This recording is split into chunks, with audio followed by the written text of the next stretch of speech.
Bayangkan para malaikat yang selalu setia menjalankan tugasnya di dunia.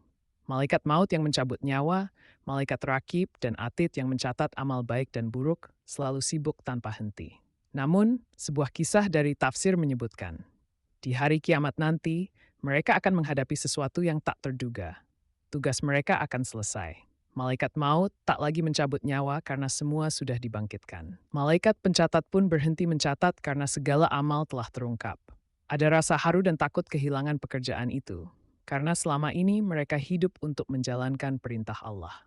Namun ini bukan kesedihan biasa, melainkan kebahagiaan luar biasa. Tanda semua tugas telah sempurna, dan kehidupan baru yang kekal telah dimulai. Kisah ini mengingatkan kita bahwa akhir dunia bukanlah kehilangan, tapi awal kebahagiaan abadi. Di alam semesta yang luas dan sunyi, ternyata tidak benar-benar sunyi. NASA pernah merekam suara misterius dari luar angkasa, gelombang elektromagnetik dari planet dan bintang yang terdengar seperti alunan musik kosmis. Ilmuwan menyebutnya sebagai space sounds. Namun, 1400 tahun sebelum itu direkam, Al-Quran sudah menyatakan, tak ada satupun makhluk di langit dan bumi, melainkan mereka bertasbih kepada Allah. Hanya saja kalian tidak memahami tasbih mereka. Bayangkan, bintang-bintang yang kita pandang diam ternyata sedang bertasbih. Planet yang berputar dalam keheningan sedang memujinya. Bahkan batu dan pohon pun ikut bersujud. Kita saja yang tak bisa mendengarnya. Maka malu rasanya jika manusia yang diberi akal dan hati malah lalai dari tasbih, sementara langit dan bumi tak pernah berhenti menyebut namanya. Bayangkan sebuah kitab ditulis 1400 tahun lalu, tanpa komputer, tanpa Google, tanpa Excel. Tapi memiliki struktur kata yang begitu presisi, seolah ditulis oleh zat yang maha sempurna. Tanpa komputer, tanpa Google, tanpa Excel. Tahukah kamu, kata dunia disebut 1012 kali dalam Al-Quran. Dan kata akhirat juga 1015 kali. Kata malaikat dan setan 88 kali masing-masing. Seimbang. Bahkan kata bulan disebut 12 kali. Dan hari tepat 365 kali. Ini bukan kebetulan. Ini keajaiban bahasa ilahi. Tak ada manusia yang bisa menyusun buku setebal Al-Quran dengan jumlah kata yang simetris, makna yang dalam, dan pesan yang kekal sepanjang zaman. Inilah salah satu bukti bahwa Al-Quran bukan karya manusia, tapi wahyu yang turun dari langit, menjawab keraguan hati dan menguatkan iman mereka yang mau berpikir.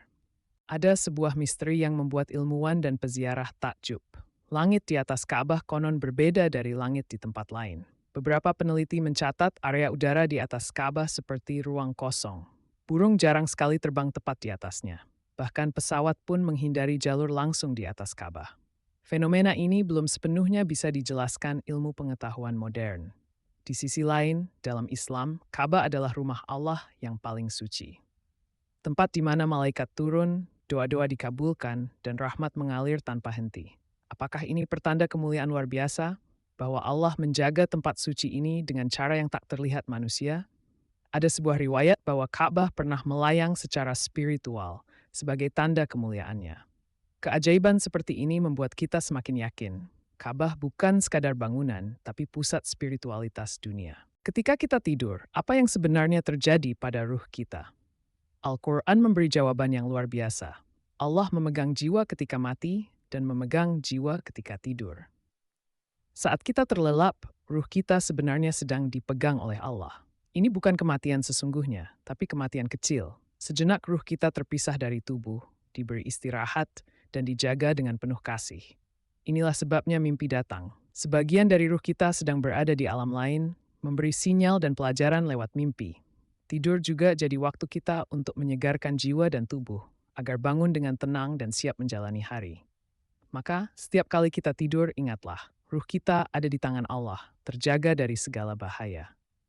Tidur bukan hanya istirahat tubuh, tapi juga momen penuh rahmat dan perlindungan ilahi.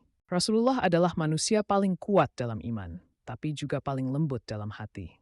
Ada 5 momen di mana beliau menangis, hingga langit pun seakan ikut bersedih. Pertama, saat wafatnya putra beliau, Ibrahim. Rasulullah merasakan kehilangan yang dalam, air mata mengalir pelan tapi tulus. Kedua, ketika beliau melihat umatnya di akhirat disiksa karena dosa-dosa mereka. Tangisnya bukan untuk dirinya, tapi untuk umat yang dicintainya.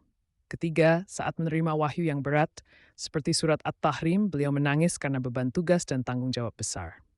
Keempat, Saat Nabi Muhammad berdoa di Gua Hira memohon kekuatan menghadapi ujian. Kelima, ketika membayang hari kiamat dan betapa besar pertanggungjawaban umat manusia. Tangis beliau mengajarkan kita, iman bukan hanya kuat tapi juga penuh kasih dan kesedihan atas dunia yang fana. Pernahkah kamu membayangkan seekor unta menangis di hadapan Rasulullah? Itu benar-benar terjadi. Rasulullah mendekatinya, mengelus kepalanya, lalu menegur pemiliknya, "Peliharalah hewanmu dengan kasih sayang, ia telah mengadu kepadaku." Lalu beliau mendoakan unta itu. Bukan hanya hewan, pohon pun pernah rindu kepada Nabi. Satu batang pohon kurma biasa yang dulu tempat Nabi bersandar saat khutbah, menangis saat mimbar baru dibangun. Suaranya seperti rintihan bayi. Nabi pun memeluknya, dan pohon itu pun tenang.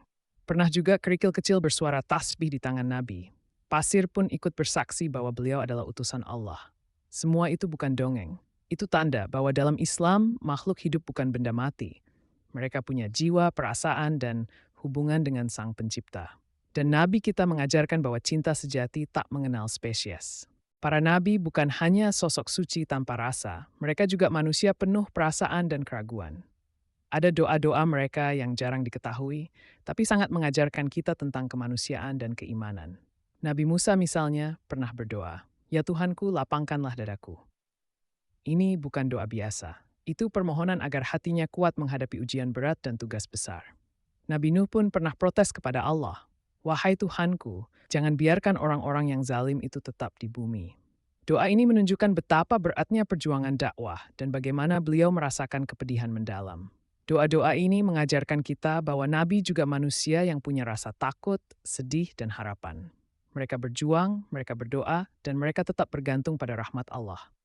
Dan kita bisa belajar dari sisi kemanusiaan mereka untuk lebih dekat pada Allah. Hari itu langit Arafah begitu tenang. Rasulullah berdiri di tengah lautan manusia saat haji wada. Tiba-tiba wahyu turun. "Hari ini telah aku sempurnakan untukmu agamamu, dan telah aku cukupkan nikmatku atasmu, dan aku ridai Islam sebagai agamamu." Sahabat Umar menangis, sahabat-sahabat lain pun terdiam. Bukan karena mereka tak paham, tapi karena mereka mengerti, ini bukan sekadar ayat, ini pertanda. Agama telah sempurna. Misi Rasulullah hampir selesai. Dan itu berarti perpisahan sudah dekat. Rasulullah pun menangis. Bukan karena takut mati, tapi karena beliau terlalu cinta kepada umatnya. Beliau khawatir, bagaimana nasib umatku setelah aku pergi? Ini bukan akhir cerita, tapi awal perjuangan kita. Karena agama yang sempurna itu sekarang ada di tangan kita untuk dijaga. Bayangkan, satu titik awal dari seluruh umat manusia, Nabi Adam. Dari satu jiwa, Allah ciptakan miliaran manusia, termasuk aku, kamu, dan seluruh penduduk bumi. Tapi, pernahkah kamu berpikir, apakah mungkin kita menemukan jejak Nabi Adam lewat DNA? Dalam ilmu genetika, semua manusia modern memiliki satu nenek moyang perempuan yang disebut mitochondrial F, dan satu leluhur laki-laki yang disebut Y chromosomal Adam.